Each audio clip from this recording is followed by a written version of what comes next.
UP के CM Yogi Adityanath Noida, greater Noida में बिल्डरों को सख्त निर्देश दे रहे हैं कि निवेशकों को परेशान न किया जाए, निवेशकों को उनकी सारी सुविधाएं दी जाए। बावजूद इसके बिल्डर अपनी मनमानी दिखाने में कमी नहीं कर रहे हैं।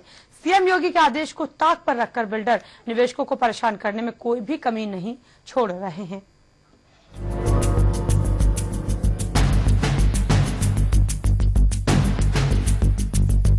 ताजा मामला नोएडा के सेक्टर 77 के गृह प्रवेश सोसाइटी का है, जहां बिल्डर ने कंज्यूमर को मकान तो दे दिया, लेकिन पार्किंग की सुविधा नहीं दी है। यानी ये कहना गलत नहीं होगा कि बिल्डर की तरफ से पार्किंग के नाम पर धोखा दिया गया। इतना ही नहीं, कुछ ग्रीन बेल्ट की जमीन को बिल्डर ने ओपन पार्किंग के नाम पर कंज्यूमर को बेच दिया है। जमीन के नाम पर दिए गए धोखे का जब निवेशकों ने विरोध किया और आवाज उठाया तो बिल्डर ने जान से मारने की धमकी तक दे डाली। आपको बता दें कि पूरा मामला नोएडा के सेक्टर 77 स्थित गृह प्रवेश बिल्डर का है। बिल्डर ने अपनी पर्सनल सिक्योरिटी के लिए कई नोएडा के लोकल बाउंसर रखे हैं। बाउंसर की तरफ से निवेशकों को धमकाया जा रहा है।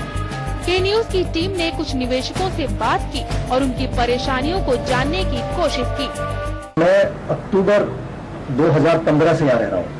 सेकंड फैमिली थे हमारे यहाँ जिन्होंने शिफ्ट किया था, और हम लगातार इस कोशिश में थे कि एसोसिएशन बने ताकि जो चीजें हैं रेगुलेट हो सके और जो मनमानी होती है बिल्डर की वो ना हो सके। पिछले 1 साल के कोशिशों के बावजूद जब बिल्डर ने कोई रास्ता नहीं दिया, तो हार के नोटिस देने के बावजूद जब कोई हल नहीं निकला, तो हम लोगों ने मिलकर एक अपनी एसोसिएशन बनाई जिसका नाम गृह प्रवेश कंडोमिनियम एसोसिएशन है। वो रजिस्टर्ड हो चुकी है बाकायदा, और डिप्टी रजिस्ट्रार से उसका सर्टिफिकेट हमारे पास है। मकान खरीदते वक्त, फ्लैट खरीदते वक्त उसने बहुत सारे प्रॉमिस किए थे बिल्डर ने, जैसे डिजाइनर लॉबी देगा, मैकेनिकल पार्किंग देगा, आईटी अप्रूव बिल्डिंग है, सोलर वाटर हीटर काम करेगा, गोल्फ पुटिंग ग्रीन देगा, जॉगिंग ट्रैक देगा, एम्पी थिएटर प्रोवाइड करेगा, लॉन टेनिस कोर्ट उसने प्रोवाइड किया, लेकिन उसकी स्थिति जो है टूटा हुआ है, कोई केयर नहीं है उसका। तो हमारी फीलिंग जो है, हम खुद को हमने चीटेड फील किया कि जो प्रॉमिस किया वो डिलीवर नहीं किया। तो सुना आपने, निवेशकों का कहना है कि गृह प्रवेश बिल्डर ने फ्लैट बेचते वक्त काफी वादे किए थे, लेकिन आज तक उनमें से कोई वादा पूरा नहीं किया गया। यहाँ तक कि कुछ निवेशक का कहना है कि फ्लैट लेने के बाद से उनकी परेशानी बढ़ने लगी है, और जब बिल्डर के खिलाफ आवाज उठाने की कोशिश की जाती है तो उन्हें जान से मारने की धमकी दी जाती है। परेशानी तो डे 1 से है, ठीक है। जब मैं यहाँ शिफ्ट किया था, मैंने फर्नीचर का काम करने के लिए थोड़ा सा कारपेंटर वगैरह को भी लगाया था, उसके साथ भी बदतमीजी किया। लोगों उसको आने देने से मना करने लग गए लोग, ठीक है, फोर्स। उसके बाद मैंने पेरेंट्स को भेजा था उसे मिलाने के लिए उनको। ऐसा क्यों करते हैं लोग, पता नहीं, आई डोंट नो।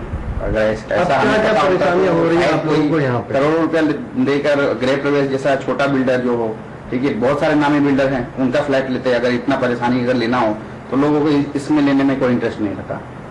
निवेशक का कहना ये भी है कि हमने गृह प्रवेश कॉन्डोमिनियम एसोसिएशन के तहत सोसाइटी का रजिस्ट्रीकरण कराया है, लेकिन इसके बाद भी बिल्डर इसे मानने को तैयार नहीं है।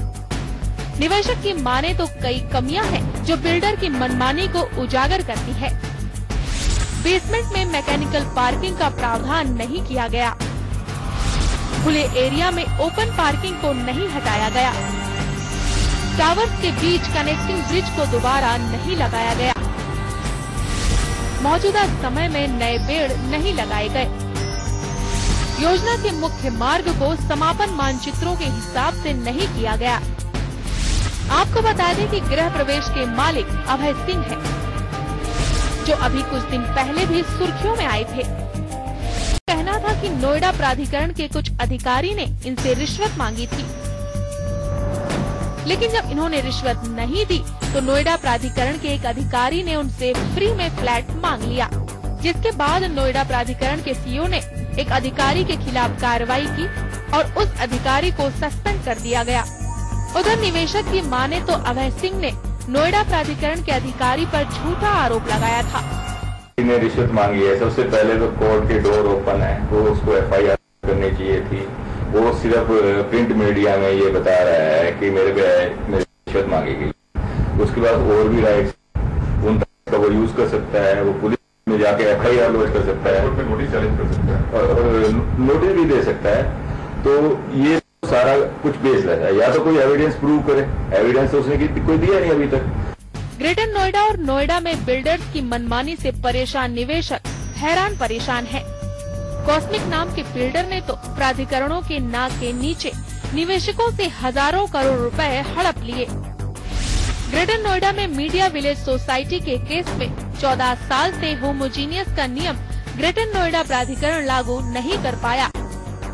सरकार के निवेशकों के हित में बिल्डर्स पर प्राधिकरण की कार्रवाई से बौखलाकर बिल्डर्स अब अधिकारियों पर अनर्गल आरोप लगा रहे हैं। अच्छे अधिकारियों के हाथ मजबूत करना नए निजाम की जिम्मेदारी और आवश्यकता है, तभी निवेशकों का हित सुरक्षित रहने की आस बंधेगी। ब्यूरो रिपोर्ट, के न्यूज, ग्रेटर नोएडा।